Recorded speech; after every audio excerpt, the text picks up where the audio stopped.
游戏产业愈来愈兴，电竞已经成为奥运的正式项目。为了培育更较侪相关选手，台南市将坎南英商港以及安平、永康、金城、大桥、中山、安顺、延平、大湾、土城总共10间高中启动培育计划，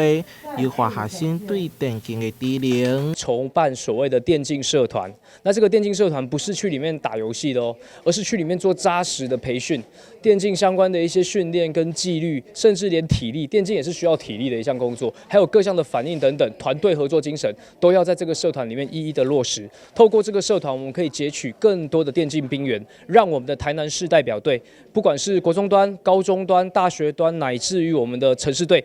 都可以有足够的兵员去做一个提升。过去台湾电竞资源拢是伫北部学校，希望透过计划，除了将各校资源整合，为学生打造系统性的栽培，也为扫落来主办 CCCE 城市杯比赛做准备，将台南发展成为电子竞技的重要所在。电竞也将会成为台南着重点发展的目标之一因为电竞的选手台南过去有很好的基础，而且我们在科学教育上在